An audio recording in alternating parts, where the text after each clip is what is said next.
Ayun nga. So, any tips for aspiring content creators? Ayan. Tips? Okay. Siguro, dami ko rin actually natutunan mula sa pagiging content creator. I mean, 5 years din yun. If you're starting out, ito yung kadalasan napapansin ko eh. Like, masyado silang na sa number of views. Like, ilang tao yung nanonood sa kanila. Like, I think, that doesn't really matter. Just do what you do and be yourself. Kasi, ito yung be yourself, I know it's kind of like a generic, answer. Pero it's true din talaga. Kasi it's hard to pretend to be someone you're not. Lalo na kasi pagiging content creator streamer, you could pretend to be anyone you want. Diba? You could put up a persona. Pero ang ending mo, burn out ka rin and eventually, you'll get tired. Isa din yun sa mga reasons din kung minsan may mga ibang hindi na nila tinutuloy pagiging content creator streamer. Ito, something to share din on my side. So when I was starting out, I wanna put out a persona na e-girl. Yung typical e-girl lang. Yung girly, nagsasayaw, nagpo-post ng mga, sa TikTok, nagpo-post ng mga sexy stuff. It's not like a bad thing, of course. Kasi, I mean, yung iba, ganun naman yung gusto nila.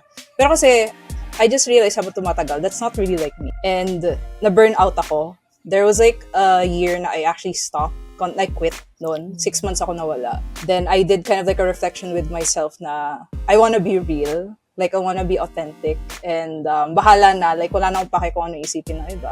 And then when I came back, ayun, dun pa ako mas nagtuloy-tuloy na umangat dahil sa pagiging kong my true authentic self. So, yeah, so yun, views don't matter, follower count din doesn't matter. Isipin nyo na lang na even though 10 lang nanonood sa stream nyo, in real life, there's 10 people watching you and actually likes to see you, diba? Do your thing. Then, yun, second, be your authentic and sincere self.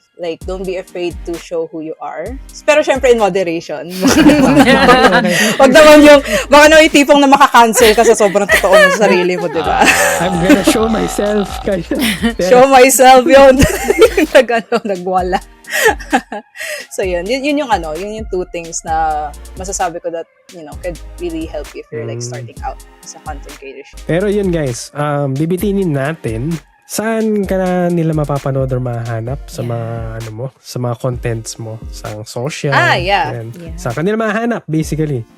Madali lang hanapin lang naman. So, I'm on the 2 major platforms naman sa social media. So, sa Facebook and sa TikTok, I stream there. So, nag-multi-stream naman ako. So, every time I'm streaming on Facebook, nakastream din ako sa TikTok. So, you guys could follow me there. Vanny Bear lang din yung name ng both. Yun. So, no future plans for Kick, Twitch? Twitch, I actually tried streaming on Twitch, pero hindi kaya ng PC ko. Kaya sabi ko, need ko na mag-upgrade. Kaya kanina sinasabi niya, next year daw talaga. Next year, oo. Kasi gusto ko rin mag-multi-platform na stream yung 3.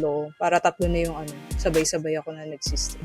Kasi tinry ko nung last time, I was streaming a horror game at tinry ko pagsabay yung Facebook pati yung Twitch. Hindi na sobrang lang. Grabe yung frame drop kasi sa Twitch. Kaya feeling ko, I need to upgrade the whole US PC na. To do that. Yes, and that's all our topics for today. So kung meron po kayong topic suggestion, feel free to leave comments sa mga platforms na makikita nyo po kami. Ayan, and shout out sa mga sumusunod. Ayan. Oh my gunay. So, shout out sa mga recent followers natin na sila Charles Wolf Foods, Gamer Kaloy, Salamat sa Beach, Rushi, and then Hydrate, sabi ni Berbrand Milky Way, Miltonius, Berbrand Milky Way, Scare Me, Rio Activist, Pyro, Aoy No Ken, Purge TV Gaming, Opter Ken, Benjo, Redron, Edge Studios, and then salamat din sa mga chatters natin na sila GM Shadow Games, and then yung mga nag-follow din na chatters, and then sila antagonize yun, na dumalaw sila. Si Kuma March, si Ken Puccino, sino pa yung mga maaga kanina, hindi ko na, Power Ranger, si Shadow. Si JM Shadow James yun. If may na-miss man ako, ayun, Avian to N, Avian times 2. If may na-miss man ako, babawi ako next year. Next year na. Ayun, Vinster Bro, salamat sa palaging panonood. Yan, pag pinapanood niyo yung podcast natin. At nakita ko yung warp natin sa Spotify sa mga 40 plus na nag-top ng podcast po namin. Kung mapapanood nyo man po to, maraming salamat talaga sa pag-support. At sana dumami pa nga tayo next year. Ayun. Grabe. And, ayun nga, maraming salamat din sa mga nanood sa Facebook Live ko and sa nagbigay ng stars kanina. Thank you so much po.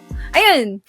So, kung gusto nyo po kaming supportahan, tulad ng pagsuporta ng mga sumusuporta sa amin, you can follow, like, comment, subscribe, of course, sa mga platforms na makikita nyo po kami. Of course, sasabihin ko na dahil last episode na to for this year, makikita nyo po kami sa YouTube, sa Spotify, of course, sa Facebook, sa TikTok, sa Twitch, sa IG, sa X. Ang pa ba, hindi ko nasabi zero. Basta check nyo na lang po. Just search for Sa bahay Pinoy. na, Shell. Yun.